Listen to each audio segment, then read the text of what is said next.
All right, welcome back. This is the November 2022 edition of Mayday Monday. Um, this month we're going to talk to some close call people. We don't have a line of duty death to talk about. While it sounds like they were close to realizing that, we have survivors to talk to and rescuers to talk to.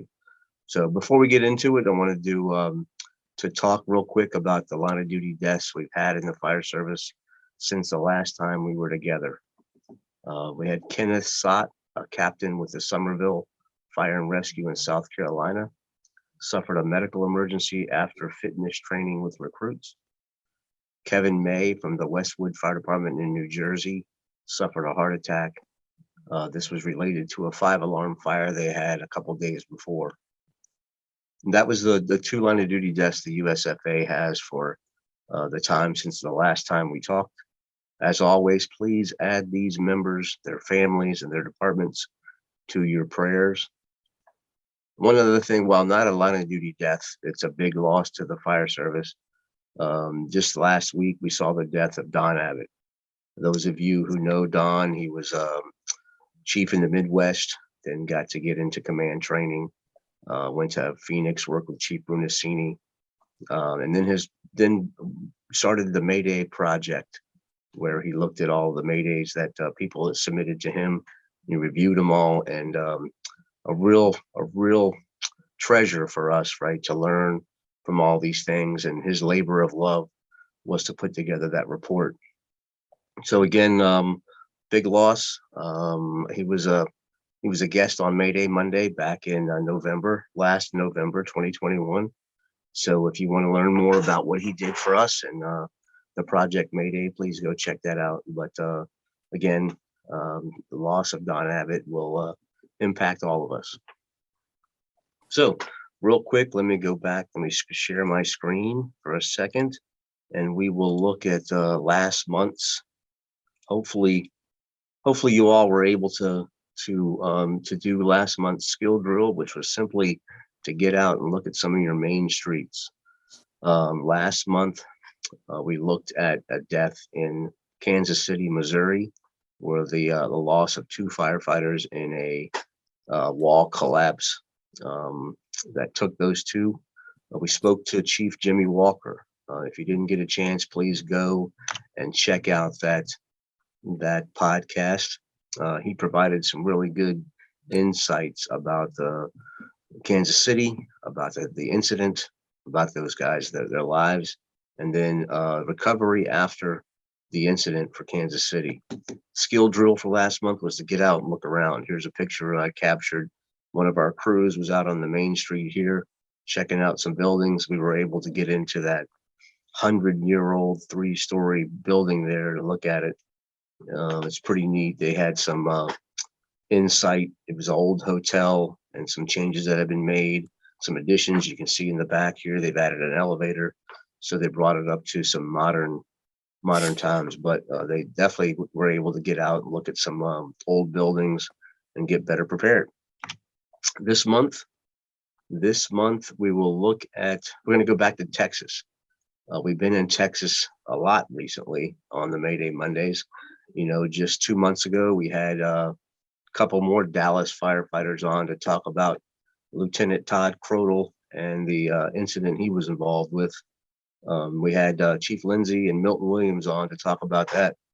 But today we're going to talk to a lieutenant involved in this, and then captain who was part of the rescue team. So let me turn this off. Get these back to these guys. If you would, I got Keith Massingill and Patti Krafft. If you guys would take a second and just introduce yourself to the viewers. Lieutenant, you want to go first? Sure. I was Lieutenant Patti Krafft. I was the I was the lieutenant on engine 48 at the incident in 2018.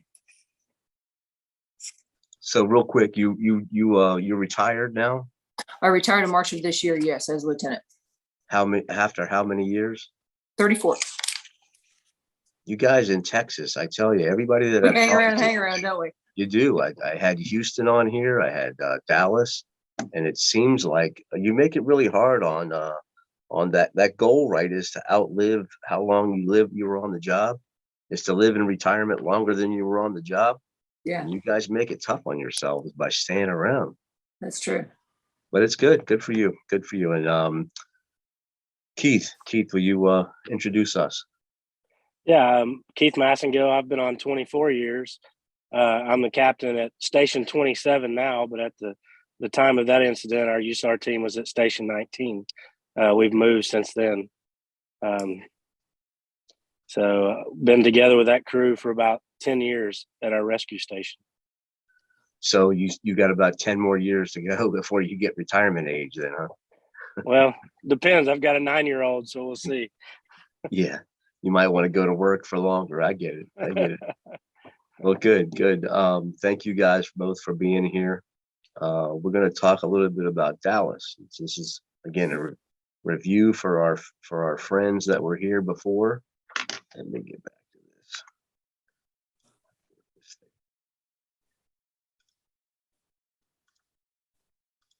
So here's this month's. We want to look at Dallas, big city, right? You guys, it's a big town.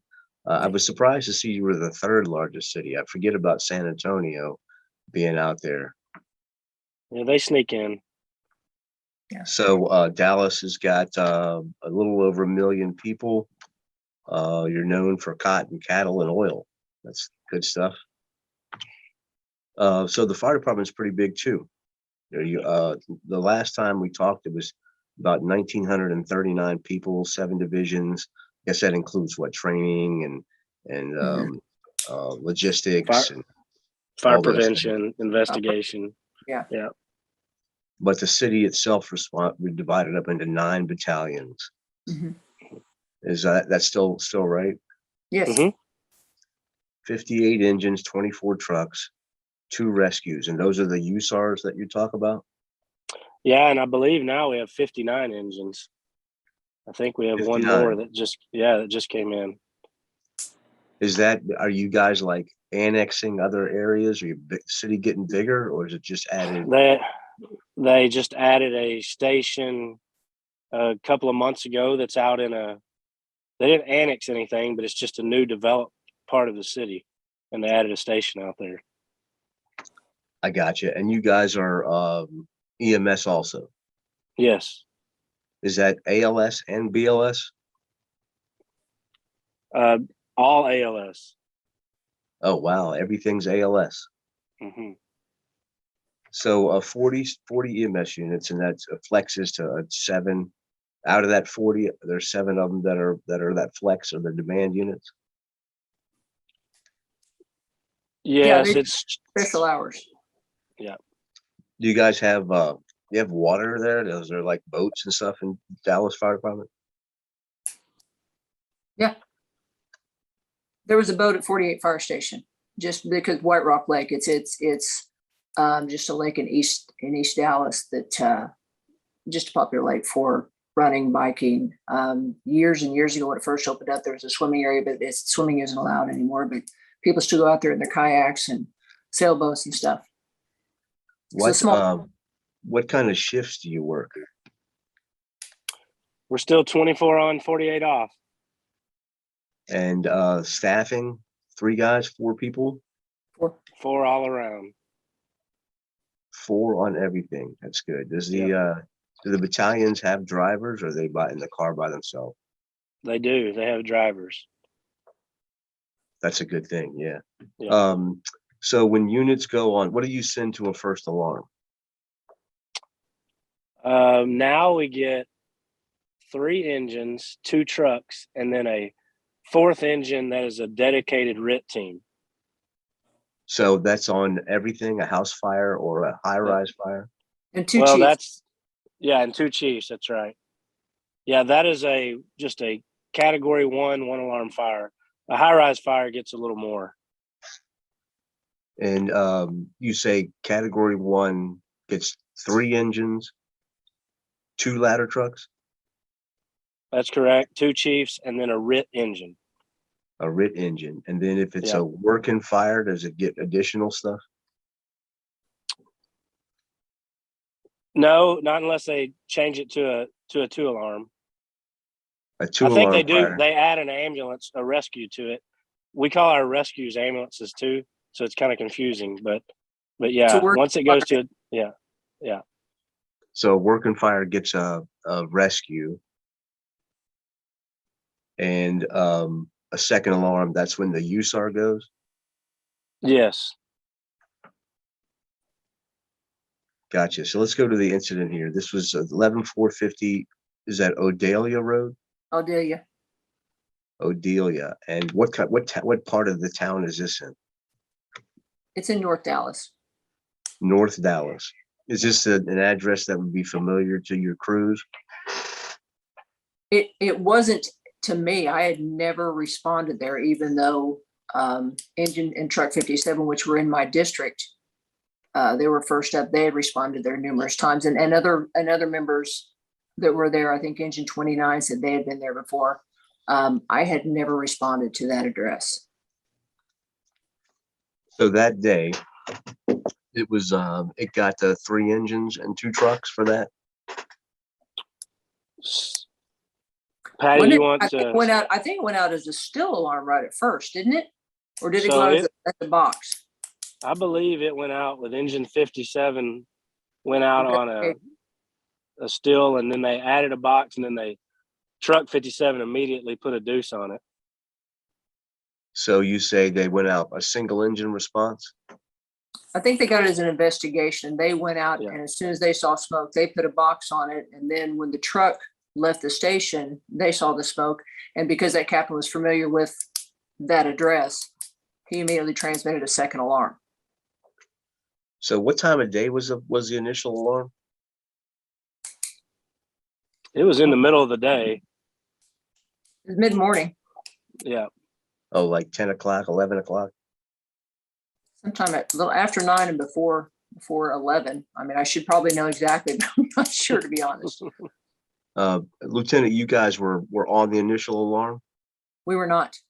We were, we ended up being first up on a second because we went to staging. And then when we went in and reported to command, and they told us where to go and gave us an assignment. And we're given an assignment in that sector. So the initial fire in 11450, was it a single apartment when they got there, or was it going pretty good, a couple of apartments when they got there? That means I think it was going pretty good because they saw smoke and put a box on it. And then it was going good enough that when the captain pulled off the approach and saw the smoke, that he put a second on it. So when they got there, they had were there people trapped, people in danger, the occupants? I think engine 57 was making the initial attack basically on the opposite side of where we ended up being trapped. They were doing an initial attack, and I don't recall hearing that people were trapped. But in anything with departments, the first thing to do always is, and I'm sure they did it, was start running around and making sure that everybody was out. You know, because everything at that time of day and where you are and everything else it's a potential for a rescue immediately. Is this would be the A side here that we're kind of looking at? Yes. And Patti, you and your crew were assigned what in this area here, the Yes, Bravo? we went up. Or no? We went up the stairs right there to the right of where you just had your pointer. There's stairs right there. You go in the door right there, and we went across a breezeway essentially and into there. And then it was the second apartment on the right, I think, right? Yes, correct. So this was divided up into 8 apartments or 10 apartments up there. You know I what? think it was 1, 2, 3, 4. It looked just like that other building. I think it was 6 per floor, I believe. I got you. 6 apartments, 6 or 8 apartments there per floor. Yeah. You were All going to the interior second floor. staircases. You guys were assigned the second floor. Was that above the fire, or was it on the same level as the fire? Was there fire on all the floors? The fire was at the opposite end of the building when we were assigned just to do a check. And as we went in, engine 29 was bringing someone out. See, that's where we were on that side. Engine 29 was bringing someone out from the 3rd floor. And I looked up and said, "Do you guys need help?" And they said, "No, we got it." So we we went on to the second floor to search that. I got you. And So there now, was light haze when we went in. So the fire was all at the other end from what we could tell from where we were when we went inside. We did not see any visible fire. There was a haze, and we stepped out and put our masks on, but that was it. I got it. So now we're on the Charlie side, right? And you can see Yes. that obviously was a lot of fire where that deck gun's going. So you think that most of the fire was down there when you guys came Yeah. up this stairwell here, Yes. came up this one, crossed over in here, and you think you were probably in this area on the second floor. Yes. So yeah, it looks like here, like there's already some collapse and stuff and heavy fire over here. So you guys were assigned to go assist 29. They were on the first alarm. They were, yeah, and they were bringing someone out on the third floor when we walked up to gain entry, and I asked if they needed help, and they said, no, we got it. So we went on. They were checking the third floor, so we were assigned to check the second floor. So that's where we were headed. I got you. So you guys were going to the second floor for primary search, Yes. and there was 3 of you, right? On that Yes. 4-person crew, 3 of you went up to go do the search. Yes, my driver was getting dressed, and I said, we're going to go ahead. And I told Dave, I said, we'll go to command and see if they have an assignment for us. And so we walked on in, and he was getting dressed. He said, I'll be right away. I said, just call me on 12 and I'll tell you where we are. So that Is 12, was that like the TAC channel, or was that that like is the fireground channel. Yes. So you go up, you guys are going up into this area here. You walk across the breezeway. There was light smoke in the breezeway. Oh, we opened the door, light smoke. I said, okay, put your masks on. Just step back out. I said, okay, everybody put on your masks. And then we walked on in. Walked on in. When you went into the apartment, what were conditions like in that apartment? When we went into where we ended up, it was still visibility. I could see probably, I mean, not all the way across the apartment. I could see 10 feet very easy. So I said, okay, we'll go right. I took the rookie John with me, and Tamika said, okay, I'll go left, and went on in and began our search. Typical layout, like you open up into a living room, then Well, you work this your way was- back to the bedrooms. Well, we went to the right, and to the right of this one, there was a kind of a dividing wall. We went to the right. It's almost like a little hallway, but it was open. You know what I mean? And then to the right, there was a kitchen there, and then there was a bathroom there. And then I went around to what I assume was, I guess, the back side of it. And I opened up some louver doors, and there was a washer and dryer. And the whole time I'm, talking to John, fire department, we're doing our thing. And I remember I didn't remember this until after we went back and looked at the mirror image of the apartment we were in after we had done a after action report. We went up there and looked at it. But I looked at the doorknob, and when I started, like at the same time, Tamika yelled, Lou, there's fire in the hall. I think she yelled it at me, and then she said it on the radio. So then I literally did not remember seeing that doorknob until we went back and looked. I went, oh my gosh. And so in my head, I said, get over here, and visibility pretty much went to 0 very quickly. Unbeknownst to me, there was a collapse at the other end. It just pushed all that smoke and fire down to us. So visibility, my first thought was get everybody so I can put my hands on. And so Tamika came back around. We got together, put hands on. And while all of that was going on, seemed like it kind of took forever, but the chief was telling me to come out. And that's when I said, I'm stuck. And I was thinking, we're in trouble, because my idea was get together, we're going to head for the door. And because I didn't realize until after I went back that there was a bedroom back there. So from what I had seen from my perspective, the bedrooms were around that wall where Tamika went. Where she went left, it opened up into an open room, open like living room area. Then my assumption was, okay, I have to go around this wall to find the bedrooms on the other side. You know how you go in a fire and you think you have, how it looks. You think, okay, well, you have pictured in your head, you go back and you go, golly, I wasn't even close. Well, this one, I didn't realize how far down the hall we were. because it didn't seem like when we were starting the search, it didn't seem like it was very far. And I assumed that the apartment was deeper than it was. So that was kind of my perspective. But yeah, I got them together and then started to head to the door. And that's when we were just kind of pushed to the floor with the heat and smoke and everything. And then So your crew that you had, Tamika, was overtime. yeah, we call them hirebacks. So you can sign up to hire back and work an extra shift. And so we were short at my station. I had 2 people off. So Dave, one of my regular guys who would have been with me on crew, he was riding up and he was driving. And then I had a rookie, John, and then Tamika swung in. So yeah. So the rookie was assigned to you. So he was one of your Yes. regular guys, Yeah, he had been assigned to 48 station. Yes. but pretty new. Yes. And then Tamika, she had some years on already. I think she had 5 years on already, 4 or 5 on already. And she had hired back over at our station before. So I knew her. She's, just got her stuff together. It's just rock solid, positive. So you felt pretty comfortable going into this place. Yes.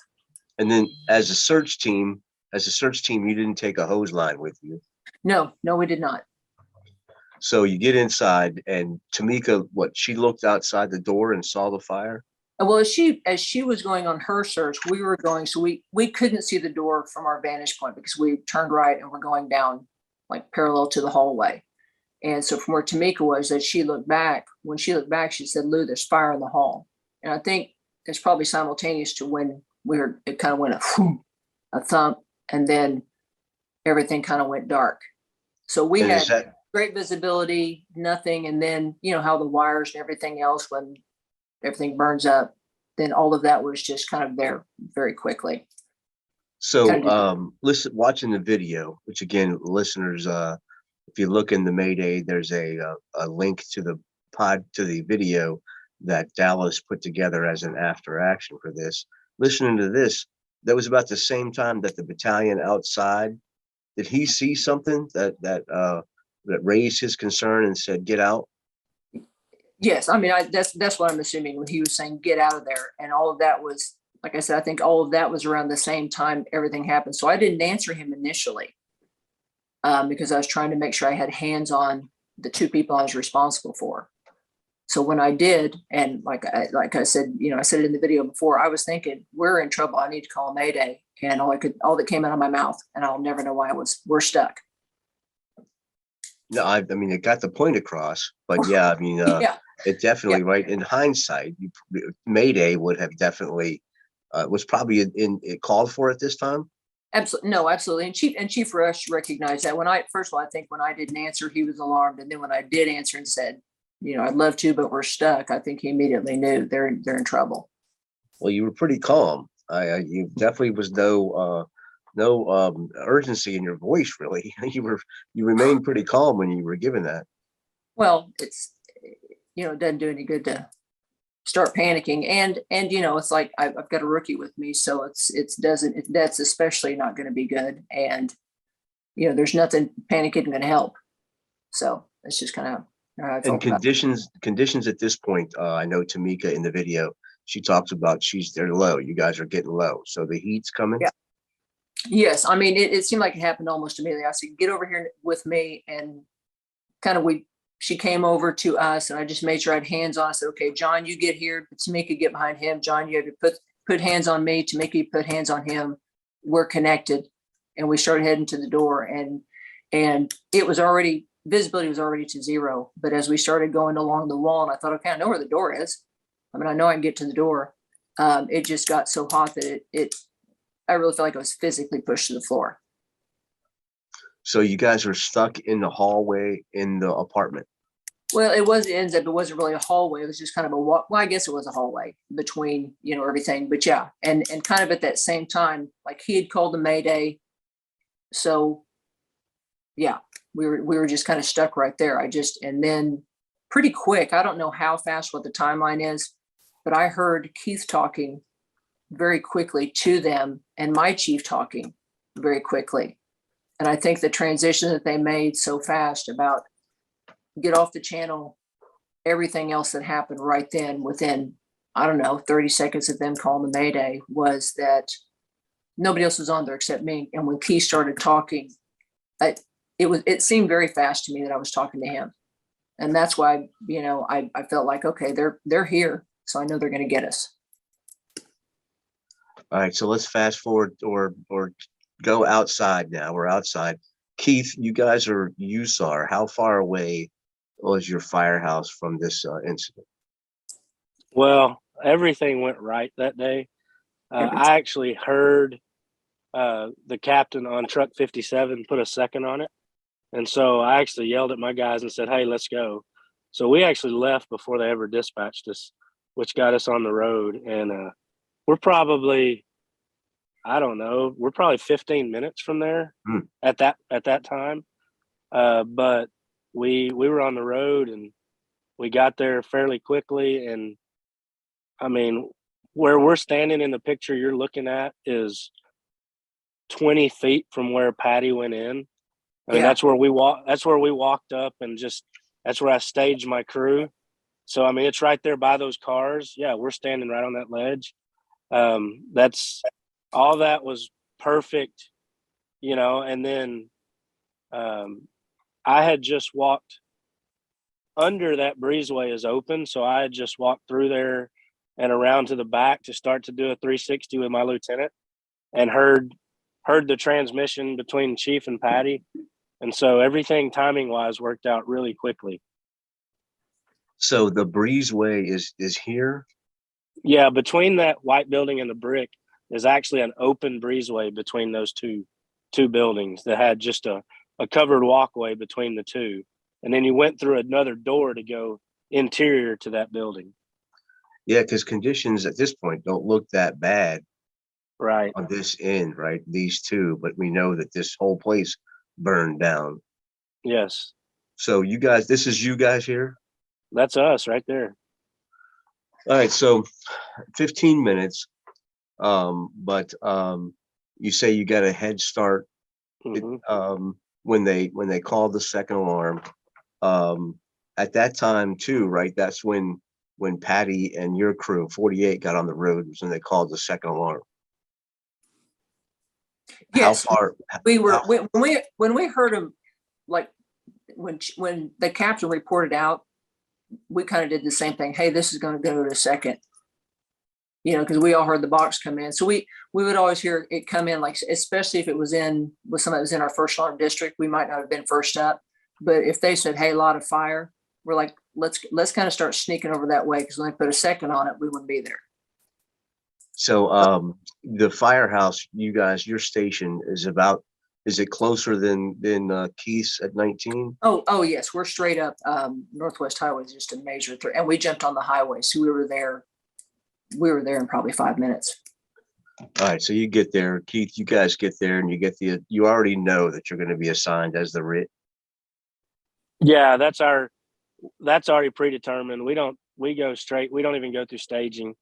We come straight through. I usually walk by the command post and just look at their drawings to see who's where, let Chief know we're there. But then I basically tell him where we're going to stage. And all that happens real quick. So the command post was on this side? It was probably under that tree there. Yeah. A little further back, somewhere in there. Yeah.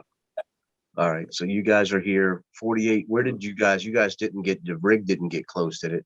No, it did not. We walked up. All right. Our So you guys was out the gate of the apartment complex. Keith, are you guys a proactive RIT or do you stand by one area? Do you go do a 360? Yeah. So we always do a 360. We have gotten more and more proactive over the years. Actually, at that particular fire, because of all the timing, we had done nothing but walk up and stage. I was fixing to do my 360, and I made it back there to just the back side where one of those engines are on that other picture you have, and heard the transmission and came right back around. So literally, I hadn't even been around the building when all this happened. All right. So we're starting to do the 360. when this happened, obviously, you guys were listening to the radio. Is there different TAC channels going on, or is it all on one channel? Our Before the fire video. ground is all on one channel, channel 12. All right, so everybody's listening. How many guys are on the USAR rig? You still have 4? So no, when we come back then, the way we answered on 2 alarms, it was going to be 10 people. It was a truck. It was my truck, my USAR rig, and an ambulance. So we would always have a 10-person team. Your rig, and then a ladder truck and an ambulance. Yeah, so I ride the ladder truck. My lieutenant rides the USAR rig, and then an ambulance. So there's 10 of us total. I got you. So that's what's stationed at 19. At that time, yes. Okay, so you're coming with the rescue, the USAR, ladder truck, and an ambulance. Yeah. And all 10 of you are the RIT team? That's correct. Wow, that's nice. Yeah. So you're standing by, monitoring the radio. You're already kind of tuning in to that she might be in trouble. Yeah. And then the chief calls a mayday, and you guys go into action. What again, I heard you can hear some communication between you and Patti on the radio. What were conditions like when you guys got up to the 2nd floor? So when we opened that interior door, you could just see black smoke and fire coming down the hall. You could get low and see below it, but you could tell that something had happened because all the ceiling tiles and wiring and lighting and everything had just dropped to the floor. So that's what it looked like going in. You had to get low, and you had, a lot of black smoke and fire overhead. Did you guys take a hand line with you? We did. Did just your group, or did you have another engine company come with you? So it ended up being 4 of us. It was myself and 2 of my rescue guys, and then a lieutenant off of engine 57 was kind of behind us, kind of providing hose and helping the hose down the hall. So that's the 4 that actually made entry into that hallway. So conditions were pretty tough. Was it a lot of heat pushing you down, or was the hand line knocking that back? I'll be real honest with you. I didn't feel the heat at that time, but I think it was adrenaline. The guy on the hand line beside me would knock it back, and we would advance down the hall, and I could see a little bit, and then it would black back out. And then he would knock it down, and we'd advance a little more. They're trying to not cook me. Yeah. All right, so you made it down. I'm sorry, Patti, go ahead. No, they're trying to not just cook us, like steam us to death. So that's why they kind of hit it and advance and hit it and advance. They didn't just keep it steady because they're afraid they'd burn us up. I got you. But you guys were kind of out of the hallway, right? They were in the hall. They were in the public hallway. Yes. Fighting to get to the apartment door. You guys were in the apartment. We were in the apartment. The door was open. I got it. Okay. Tamika had propped the door open, so that's how she saw when she went in, so she could see into the hall.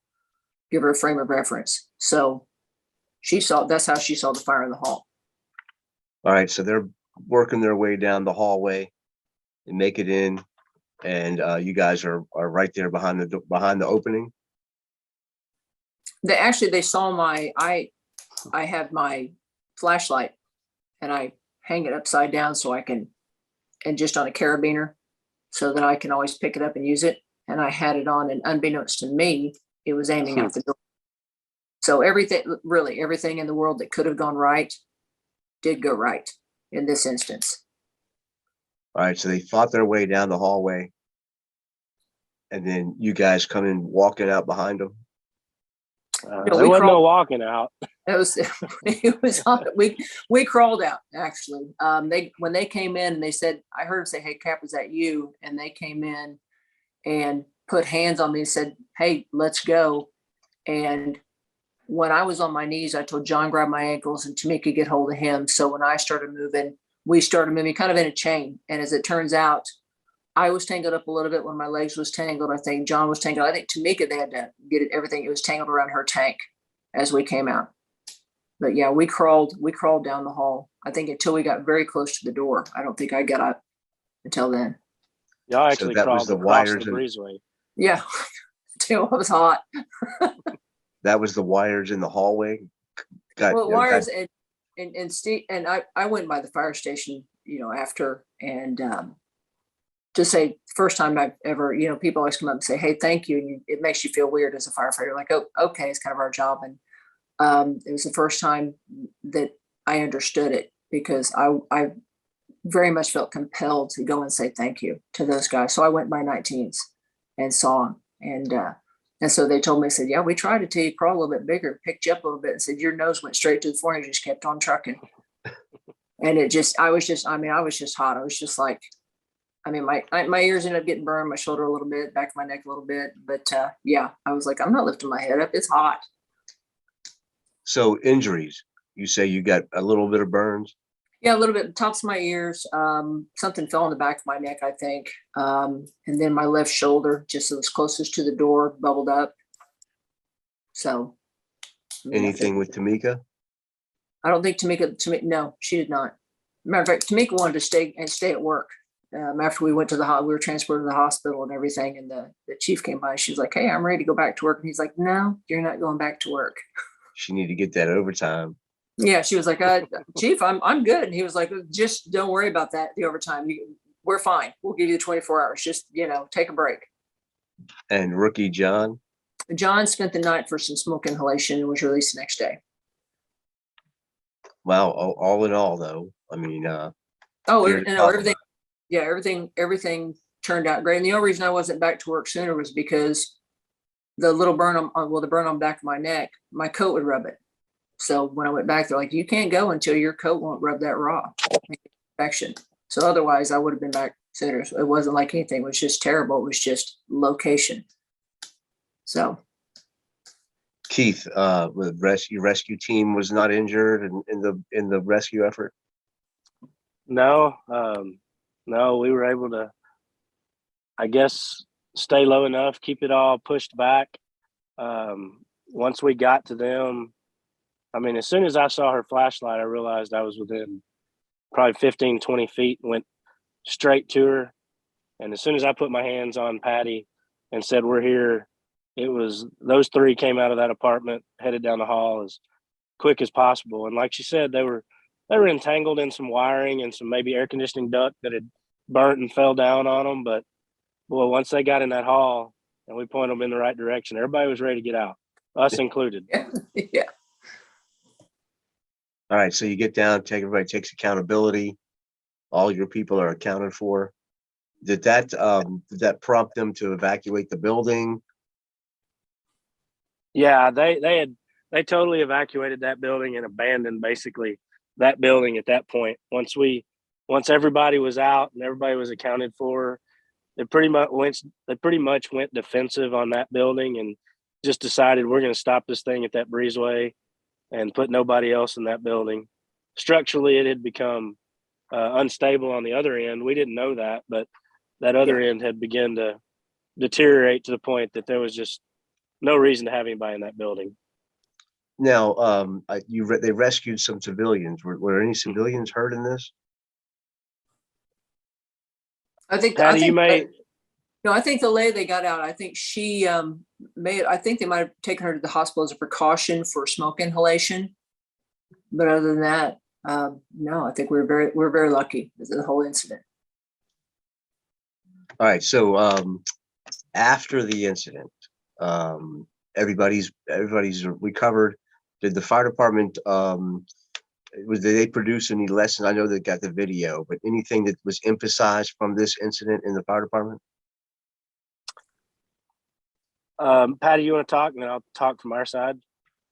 Well, I know that, people just, I think we talked about being more aware of doing RIT training, and I had seen, I'm on a USAR team, like Texas Task Force, and Keith's on that team as well. And we had deployed together, and I have a search canine. So I had already seen those guys training. We had gone to the abandoned apartment complex and watched them train before. So I knew how intense it was, but I don't think the rest of the fire department had been as aware. And so I know my crew went, and I know some other crews after that incident tried to go and just watch a training and see how hard they really do work and how much it's emphasized.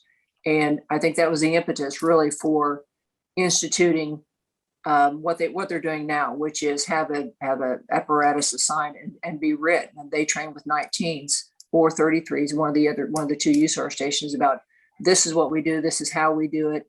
You don't show up and go, hey, what are we all doing? Everybody has an assignment, everybody has a plan, they know their role. So they didn't have to decide anything when Keith and those guys were coming in for me. They all knew, okay, we're going, and the guys were going to go in, knew who was going and what was going on. So I think it created that very, very much for the fire department, an emphasis on that. And just, because I think there was a time when if you went to a fire, and I even felt this way, nobody wants to be assigned to rate it at a 1-alarm house fire, because you're like, here we are standing outside. That I think anytime you read about an incident or you see an incident or just even the momentary time that somebody is trapped and they call a Mayday, you want somebody there, even if they end up self-extricating. The fact that somebody is there and is has some sort of action to take instead of, hey, let's get a crew together and go grab everything. I think having that there is it's a positive step, and I'm glad Dallas is doing it. I mean, I think it's fantastic.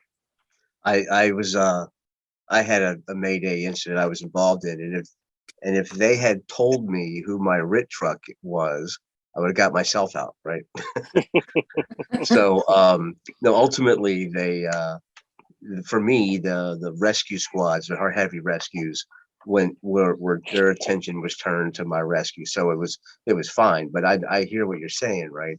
Now, Dallas and I know it's changed now, but that's very unusual to have, especially a big city like that, right? To have one unit or two, depending on how many you have, totally dedicated and be able to really focus on that training. I know you had USAR training and all the technical rescue stuff, but then to add that the firefighter safety to those guys, right? Because I'm sure it's not everybody gets assigned. There's no rookies going to the USAR crew, so they've got some experience. No, so speak to that. It sounds like you guys have changed, but you still have the USAR team coming kind of to back up that RIT. Yeah, so the new policy or the new changes that we've made, and this is all within the last 6 months, really, as we begin to train double company stations in RIT, and our CAD system picks up a fourth engine from one of those RIT trained stations and assigns them to every 1-alarm fire. And so they know they're coming as RIT. They know that's their assignment. When they get on scene, everyone knows who they are. It's no longer just pick who gets there last, or like you said, who's not going to be good at firefighting, let's stand them out in the yard. I think in the past, that's the way it was done. So now we've trained 5 other stations besides the 2 USAR stations, and we're currently training 2 others right now, which will give us 9 stations to answer on 1-alarms, and that's with a 4-person crew. And then once it goes to the 2-alarm, you're still going to get the complement of one of the 2 10-man USAR teams. And so that's still kind of new. That's still developing, but that's what's going on right now.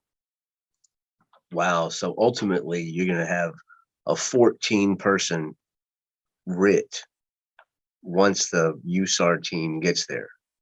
The initial engine on multiple alarms. And what on a multiple alarm, we may let that engine go back to being a firefighting company. I got you. Yeah. And then just they're already there. That's kind of one of the benefits. Hey, we've trained you guys. You're going to already be there. Once it goes to a multiple alarm, you can go in and be a firefighting company, and we'll come take RIT from you. So you may also it's getting information from them too. Yeah, and right. This we see. This is where it's weak. This is so you guys can come in and not have to do I mean, you'll probably still want to do a 360, but having the information Right. that all when you show up is huge, I would think. Oh yeah, definitely. So what you say you're training these teams, these guys, what kind of additional training are they getting? So we're doing a 50-hour firefighter rescue intensive training that basically we've developed from our 2 USAR teams. Our guys are doing the training, and so those members have to do that 50-hour training and pass a final scenario to get a RIT moniker. And those stations that are designated as RIT stations have to have a minimum of 4 RIT monikered people on that apparatus every day. That's good. That's a Yeah. good commitment, yeah, because that's gonna incur some, right? You may have to have some overtime to fill that. So Right. there's a cost with that, which is Yeah. I know a lot of departments would stray away from that added specialty because it would cause some cost. No, that's a good commitment, a nice commitment from above to do that. Yeah. And you guys develop the training, which is good too, right? You know specifically what Dallas needs. Yeah, there's some guys a lot smarter than me that have come up and developed that training, but they're our guys that have put together the class and like I said, this is actually the 3rd round, I believe, that we've been training it for the last year. So it's getting better and better. So I haven't heard of any, but what can you speak to any positive results? Have there been incidences that these new RITs have responded to? I know one in particular where they had a Mayday, and it actually happened to be our engine on another shift. So it was also our USAR guys, but they were there as the 4-person RIT crew on engine 27, and they were able to go in and get a couple of guys out. That's the one Mayday I know since the program has started. But the guys that are being trained, there's been a lot of positive feedback just on that. Everybody needs this training. It just makes you aware of so many different things. Yeah, if you get a taste of it, right? And especially if anybody was on the job when Patti's incident happened, 48, Right. they're gonna know how important it is and how not to take it, not to get your folding chairs out for the lawn while you're the RIT. Right. To be Well, Right. and I'd had the advantage of seeing them train before. So we went after the incident. My crew went to watch and went up and watched. They smoked up a building and blacked out their face pieces and did everything else. And the one time we went, I was training with my canine team at the time at an apartment complex, and we all went over and watched them, and they were gaining entry in a 2nd-story window, blacked out face pieces, having to go in and go down through a hole in the floor and rescue someone and come back up, everything with blacked out face pieces and everything. So having seen that, and how they talked about it and how they were going to make it happen and everything, and just watching that scenario, I knew they trained probably harder than other members of the fire department already. And that gives you quite a bit of confidence in a crew when you see them working that hard and everybody's thoughtful about it and everybody's in, and the fact that is becoming more common throughout the fire department, and people want to be a part of it. They're like, yeah, I want to learn that. I want to learn how to do that. And it's, I want to get out there and do a little bit extra. So I think it's just, it's a cultural change. It's a positive change, especially a bunch of the younger guys that are like, if I'm going to do this, let's learn it all. Let's learn as much as we can. So, it's nothing but a plus, I think. Yeah, more people trained, right, is a good thing. And not just checking the box. Yeah. Not just saying Physically going and doing that it. they can train. This is actually what it takes. And when something goes wrong, nobody's in trouble. It's, hey, everybody, they gather around. I'm sure 19s and 33s, I'm sure those guys did that after their trainings. Okay, what went good? What went bad? How can we improve this? And that's just techniques that, that you learn, that you learn in everything. How do you go through a wall? How do you breach something? Everything, it all evolves. And like Keith said, it's just getting better and better. So I would think that would just continue. Well, it's kind of neat to be able to sit around and just what if, right? Come up with these crazy scenarios, and then you have the resources to go practice that.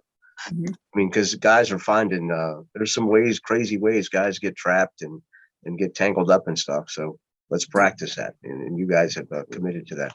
That's good, awesome stuff. So one thing, anything would like to do is to get from you guys 2 or 3 things that you think people should learn from your incident, or you want to make sure people get out of your incident. I will say that Tamika's not here with us.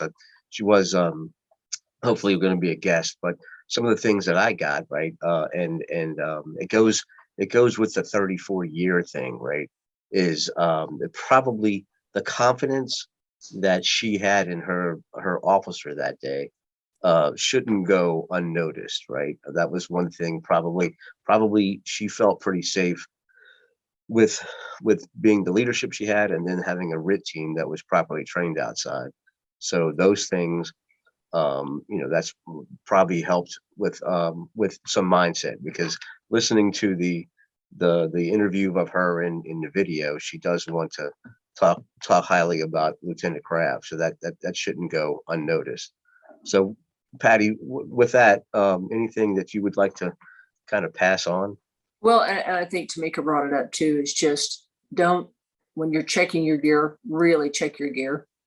Um, I think it can become a habit to just turn your, check your face piece and everything else and kind of look at it, make sure. But um, Dallas has put an increased emphasis too, and this is before this incident, making sure you really have that your air tank is full, and swapping it out even if you think, okay, it's not all the way full, but if you don't feel comfortable, go ahead and swap it out and get a full tank. And that's kind of a big thing. Make sure you have all your gear, you know where it is. I mean, most people develop a routine of how they get dressed and everything else. How they have their gear set up.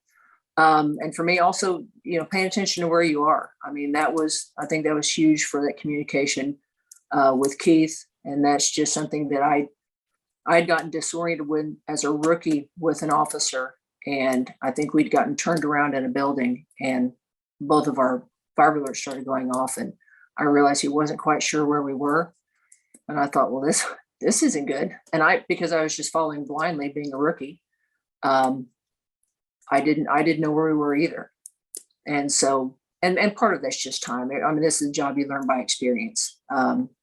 So, then as you get on, you learn, you see a light, you see, hey, there's a window there. It's not that you're always, you just kind of pay attention what lights you can see when you go in. So that was kind of a lesson learned for me, is always try to pay attention, kind of halfway know where I am. If something were to go wrong, I went in the window on the east side or whatever. But so if you do get in trouble and you need help, and even if you're trying to self-extricate, you can tell people where to start looking for you. I think again, a 34-year veteran talking about making sure your gear is right. That goes to say that the little things matter. Oh, absolutely. And that you can't discount that. I do see that, right, where people come in and they put their gear on, but only because they want to go get that cup of coffee. Right. They're in a hurry to go get the cup of coffee or go sit at the kitchen table and bullshit or whatever, right? Yep. So it's more than just putting your gear on the rig. It's getting mindset and being ready. Thank you, Keith. A couple things that you might want people to kind of learn from this? Well, our biggest takeaway from the after action report and this particular incident was communication. Even though the communication went real smooth between Patti and myself, we had some people on the channel that didn't need to be there, and there could have been some confusion, and there was some things that were said from outside trying to tell Patti to do things that, had she done it, could have she could have moved from where she was and totally changed the circumstances. So, as a department, we still struggle with, when a Mayday occurs, transitioning to another channel and let the Mayday stay on that channel. And so, that was the biggest takeaway from this particular incident for us. And then we train in the worst case scenario. My guys do. I mean, I black them out. I turn loud music up. I do anything I can to disorient them, hoping that when we actually have a Mayday, or hopefully we never have another one, that things don't throw them off. And it happened so fast that when the Mayday happened, all the equipment that we use in all of our scenarios, we really didn't use any of it. We went straight back to the basics of a hose line and looking for a flashlight and speed and small tools. But I think you've got to train at the worst case scenario, and it makes you more comfortable when it happens. Oh, that was both of those, right? The train for the worst case scenario, but don't forget that it could be a basic thing that gets you out of that, right? And don't ever forget the basics, right? There is no real no advanced firefighting. It's just making sure we can do all. Yeah, this. because all of our vibrators were going off. We were all running out of air as we crawled out. So that mattered very much. Yeah. Yeah, that, and then you talk about communication. I can see where people they're not malicious when they're on the radio. They think they're doing the right thing, but there's a plan, right? And one part of that plan is to stop all unnecessary radio traffic and let these guys focus. So no, thank you. That was a good stuff there. So again, I just thank you guys for coming on, talking about this. Hopefully we can learn more good stuff from Texas. This was a good story. It's a good story. It had a good ending to it. And we want to make sure that even though there wasn't a line of duty death, we still want to honor those people that were involved and take what we can from you two that were involved. Appreciate you coming out and being open about everything that happened. I hope that it resonates with some people. One thing I want to talk about is this month's skill drill. This month's skill drill is to get out and practice it. Oh, there's your rig there, Keith, or it was your old one, I guess, right? You guys have they just changed the number. It's the same rig, now it just got a 27 in the middle. And you can see that you got some extra rig equipment there, right? Oh yeah. Good. So again, back to our skill drill. This month we want to practice basically our basic deployment. We don't have to get too crazy, but get your basic RIT team equipment. If nothing else, get an air pack and get a search rope. Get an air pack and search rope. Those RIT team basics. Have one of your members hide somewhere and have them issue a Mayday call, and then go find them. Go locate. Go package and remove. And practice these basic skills, because there's nothing like preparation, and that's kind of what one of the lessons learned from this incident in Texas is that the RIT was prepared. They were prepared before the incident with having quality training, assignment tools, and then when they got there, they were prepared once they got there too. Once they got to the scene, they found a place to stage, and then they monitored the radio, listening for red flags. And that's a big thing, right? If we just sit there and don't pay attention, then we're going to miss something. But they were listening, and they kind of anticipated the Mayday call that was going to be coming out to go get Engine 48. So again, practice that.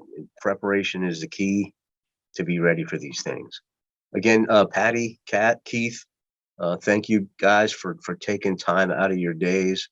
I hope that we did a good job highlighting your incident, and people can learn from it. Hopefully, we'll get, like I said, we'll take some time away from Texas and go to another state for a couple months and talk to people there. But if Texas has got more to learn, then we're going to learn from it. Thank you, guys. My Thank pleasure. you. Thanks, Keith. Thank you, Patti.